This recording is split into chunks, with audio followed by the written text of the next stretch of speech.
Have you checked the children? Your little master. Hi, I'm Chucky. Wanna play? Sometimes that is better. You're gonna need a bigger boat.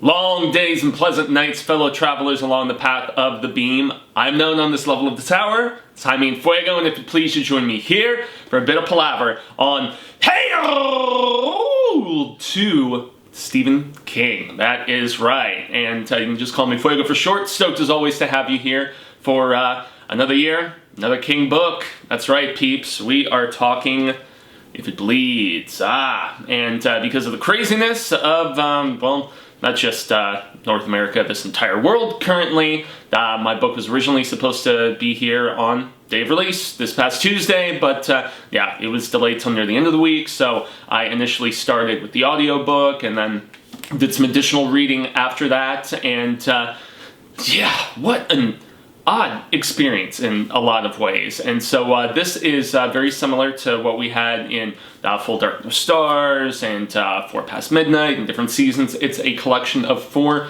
novellas. So they range, you know, in size. Most notably, If It Bleeds is really the centerpiece, and that is the return of none other than Holly Gibney getting her own story after 4 previous appearances. So yeah, The Outsider, and obviously the Mr. Mercedes trilogy. And that story is 100% the, longest, the focal point, and then we've got 3 other stories that are just kind of their own thing. So these are not interlocked stories, just FYI, and this is going to be a non-spoilery review because I plan to read this again. I definitely need to. We're probably going to still do it as the book of the month in May, which is something we do for the Hail to Stephen King Facebook group. But yeah, so not interconnected and interesting, but all of them, with the exception of one, echo other stories that I have previously. And so, you know, I guess I'll just go in chronological order. So we begin this bad boy with none other than Mr. Harrigan's Phone. And so this one's about 88 pages, and it really has a lot of echoes, at least to me specifically, of Hearts in Atlantis. And not with all the tower tie-in stuff, obviously, but just it echoes a friendship of a younger boy, you know, with a much older, grandfatherly type of sorts, you know, very aged, and with a past, obviously. But yeah, it really, that's what it reminds me the most of. And as I said, 3 of these 4 stories all are King things that I've read before. And so if I'm going to do the horror show trope of overall impressions and then just kind of go into stuff from there, I didn't love this book. I didn't. And I've kind of, as I was doing some additional just, you know, ruminating on all of this stuff, as I look back, Bizarre Bad Dreams, obviously, some of those were written, you know, at different times and whatnot, so it's tough to, you know, rate a collection of short stories where, you know, it's not all from one specific period, you know, it's scattered in that regard. And I love the Bizarre Bad Dreams. That's a very dope collection.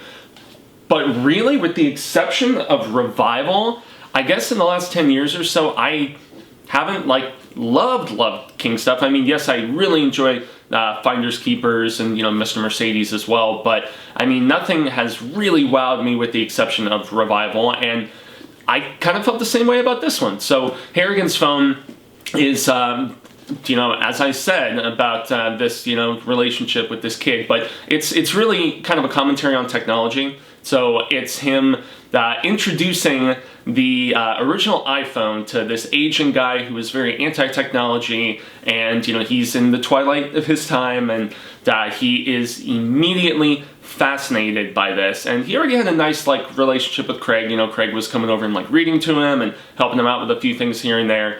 But, yeah, Harrigan is, entranced, specifically when he is shown the real-time stock market on this original iPhone. And so, I mean, it's a sweet story, you know, their relationship is nice and stuff like that, but it's after something happens with Harrigan, and this is where I have to really dance around the spoileriness of it and whatnot. But yeah, it's a sweet little story, but it's really nothing that I would just rush out to, just want to reread over and over again. It does have an interesting kind of spooky twist that happens in the back half of the story, but it's about their relationship and, Craig missing his friend after he passes away and so on and so forth. And yeah, it's about as far as I can go into it without actually divulging the twist to this. And that's the tough thing when you're trying to review this stuff and make it non-spoilery is, so yes, it's about an endearing friendship between,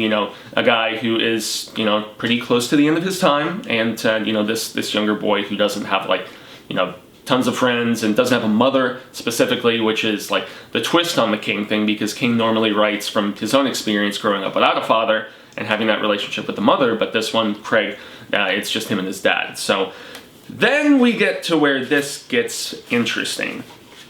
Life of Chuck. So Life of Chuck is, it's still like 64 pages, but it is a story that when I was reading it, especially with the current times that we live in, I was genuinely unsettled. And it's because the story goes right into pretty much apocalyptic doomsday, and not so much in the way that The Stand did, it's really far beyond that. Like, we're talking, there is a guy and his estranged ex-wife, but they still love each other, back and forth between the two of them and whatnot, and the world is ending. We're talking California falling into the ocean. We're talking, the sky is falling, disease, earthquakes, all kinds of just absolute insanity, volcanoes in Germany. This story, I got anxious while I was reading it. I genuinely did, especially with everything that's going on right now.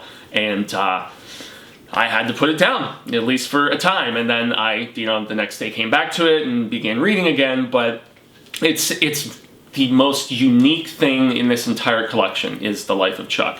And one peculiar thing that is transpiring throughout it's broken into third acts, and so this first act with husband and estranged wife, ex-wife as I mentioned, they keep seeing these thanks for 39 great years, Chuck, blah blah blah, and he looks like, typical business type accountant, but not very old either, and that's where they're like, wow, he must have aged really well, 39 years, but it starts out as a billboard, and then in turn it becomes, ad on TV, it's on NPR and the radio, just all this different stuff. So this is the story where, as far as theories and spoileriness, I was talking extensively with Catherine about it, and she actually, with regards to one particular bit in the first story that connects it with the second act and the third act, because this is also told in a reverse order. It starts with the third act, and then it goes into the second act, and then back to the first act. So it is, it's moving backwards in that regard.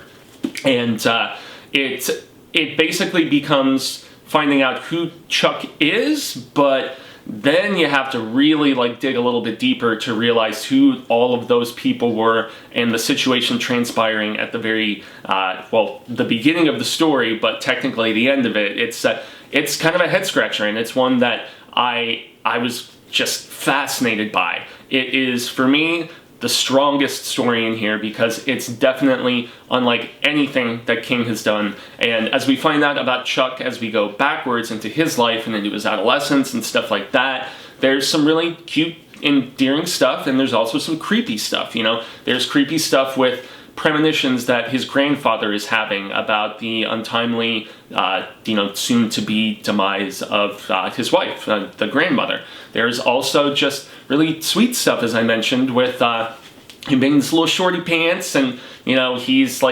dancing with this taller, cute girl in middle school, and then he can moonwalk, and so so you have that sweet nature that King is so adept at defining. There's definitely an essence of Americana, I guess you could say, in all of the proceedings here, but it's really in its odd structuring and also in the deeper meaning of what the third act really entails and signifies and is, dare I say without spoiling, an allegory for. It's very much representative of something bigger and yet smaller, and the phrase that I was a big fan of, and I know it was the title of a Bob Dylan song and so on and so forth, and I'm trying to see where it is here.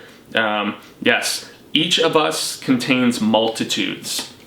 It's a big hint as to what the third act, which we are presented with at the beginning, actually signifies. So it's an awesome story, and I cannot recommend that one enough. That's really the one that I just took note of, and I was like, okay, this is distinctive and different, and it's almost like, you know, my beloved South Park, you know, my favorite show. I know, I talk about it often on here, but it's like, all right, there's a lot of episodes that don't feel as inspired with each coming season, and they're like up to 20 something at this particular point. I think 25 is what this year will be. But I mean, it's or 24, something like that. Anyway, regardless, you will always find at least one or two really inspired episodes, and I'm like, okay, my faith is reinstilled, and that's essentially what I had with this. So now we have to move on to, oh, and also there's a couple really dope lines in this, but you know, one in particular, and I think it's in the phone story, if I recall correctly. It's where basically not all ghosts are holy. That was an interesting sentiment that I found pretty fascinating, pretty cute. But now we have to go to the centerpiece, and that is none other than If It Bleeds, the title story, the return of none other than Ms. Gibney. And this story is almost 200 pages long, and it was so nice to get back acquainted with Holly, especially when I was listening to Hogan actually, you know, reading the story for the audiobook, because I always like to divide my time, and that's why this didn't come till Saturday, is because I was like, okay, I don't want to rush this one like The Institute. And yet The Institute was a couple hundred pages longer, if I recall, but I definitely wanted to just hear, or not Hogan, Will Patton, I believe is the name of the guy who did The Outsider, and he did the entire Mr. Mercedes trilogy, and he narrates Holly Gibney in a way that is different than the Mr. Mercedes portrayal for the AT&T television show, and also different than the Academy Award nominated actress did for The Outsider. Now, The Outsider has definitely become this big hit, and it really makes me wonder if King really needed to return to the Holly character, or if he kind of knew the sort of phenomenon that was going to be on his hands with the Outsider television series on HBO. And I mean, he probably saw some episodes early on and was like, okay, this is going to be like a true detective level of popularity, and I should probably write a sequel to The Outsider. And he wrote a sequel to The Outsider. Now, that's not to say that it doesn't have just that like warm, familiar feeling, and it's really nice to get reacquainted with people that you haven't, you know, been in contact with for a while. And so it has that essence of reconnecting with a loved one, you know, that maybe you haven't seen in a few years. And that's the best part of this story, because really for me it's a lot of retread of The Outsider without going into spoilery details as to what it all entails. It's Holly on her own adventure investigating something, and I mean, Ralph, her buddy from, you know, none other than The Outsider, he is mentioned, but he's not in this, you know? I mean, it's on the back of the story here. In January of 2021, a small padded envelope addressed to Detective Ralph Anderson, that's our guy who Mendelsohn killed.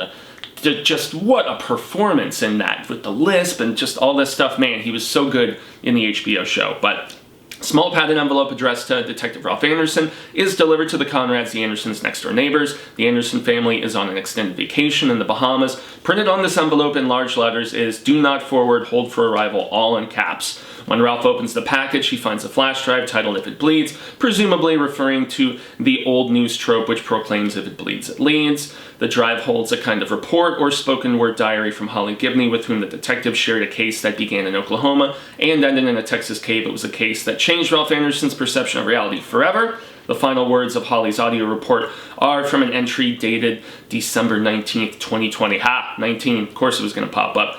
She sounds out of breath. I have done the best I can, Ralph, but it may not be enough. In spite of all of my planning, there's a chance I won't come out of this alive. If I die and you choose to continue what I've started, please be careful. You have a wife and a son.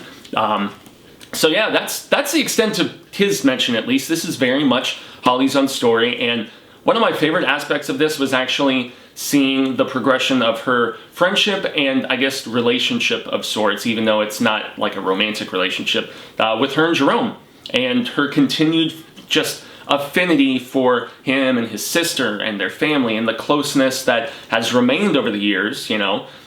It was nice to actually, when he kind of took the back seat and was only like a mention here or there in some of those later Mr. Mercedes trilogy stuff, it's actually nice to have him back in the story playing a relatively pivotal part. I mean, he's still a minor character, but he gets more time to shine, he gets more interaction. It's really cool to find out that, you know, he's working on this book about like his great-grandfather, I believe, who's like a bootlegger and all this different stuff, so he's trying to write a novel. It's fascinating in that regard. So the nostalgia aspect of reconnecting with Holly and, you know, Jerome and even the sister who pops up a little bit here and there, who remember was going to that teeny bopper concert in Mr. Mercedes. I mean, it's nice to have that familiar feeling.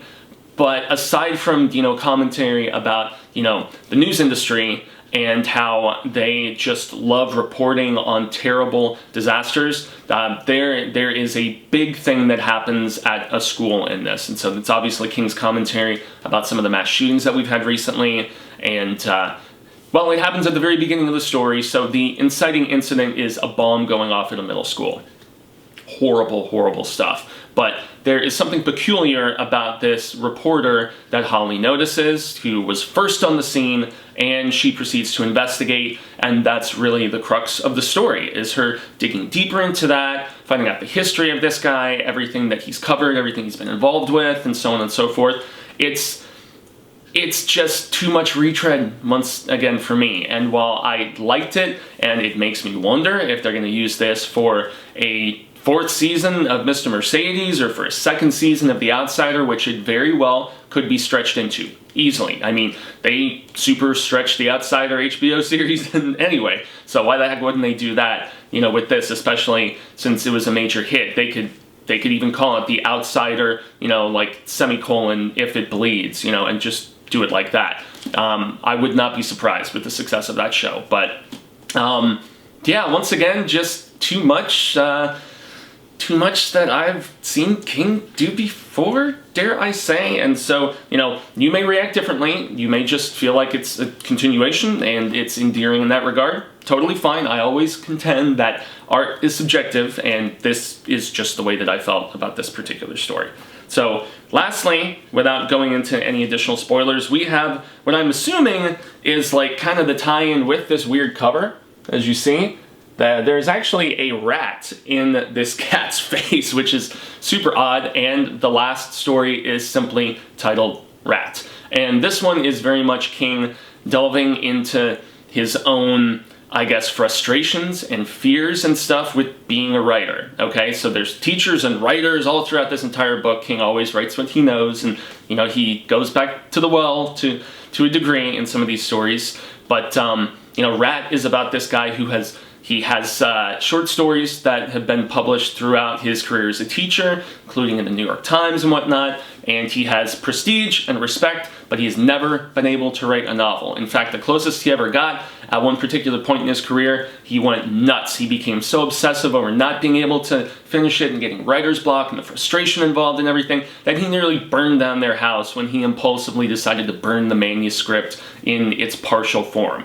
So that's the kind of thing that we're dealing with here. And even though King has been able to finish over 60 novels, as it says in here, which is totally cool, it's got to be a fear of every writer, you know, of, can I not get over the hump? What if, you know, I'm very much like a sprinter as opposed to a marathon runner, and therein lies the difference between those who do just a lot of shorts here and there over the course of their careers and those who can just crank them out like King does year in and year out, and has for 40-something years at this particular point. And so one day, while out walking, dude has this idea for a Western. I love Westerns. So just the commentary about him trying to get through this and, you know, really wrapping his head around, okay, what do I do as a narrative device here, and how do I explain this, and, you know, make it period specific, and blah, blah, blah, and all this different stuff. But it's really more so than anything else his relationship with, you know, self-doubt, with his family trying to be trusting, and yet, you know, it causes tension when he's like, I have this itch to write this new story. I'm, he's presumably on, well, actually no, because it's in the fall when he goes to do this. So who knows, I don't know if it's fall break or whatever the hell is going on, or if he's just taking a semester off, whatever the heck it is, but he decides to go up to his deceased father's cabin and try to crank this out. So in that regard, it does have some Secret Window, Secret Garden vibes to a little bit as well. But it also, with a particular thing that goes down near about the midpoint to third act of this story, I was getting some Major Fair Extension vibes as well, because of a paradigm and a very costly choice that our main character has to make, and it's, I don't know, once again, this is delving into familiar territory. There is something with a rat as a storm comes through and so on, and so that's the reason for the title, but it's once again, it's feeling kind of retready in its simplicity, themes that King has explored previously. The most interesting aspect, though, is getting very personal about, strain that happens in a family when you go in seclusion into writing mode, and that's really the most fascinating aspect of that fourth and final entry in here. So, does it feel nice to reconnect with characters that we have this big affinity for, that we love? It was so great to see Jerome and Holly again. It was great to get references in our first story about the iPhone to The Rock and to, Shawshank and all this different stuff. We even get an Inside View reference, which is interesting, from Holly Gibney and If It Bleeds.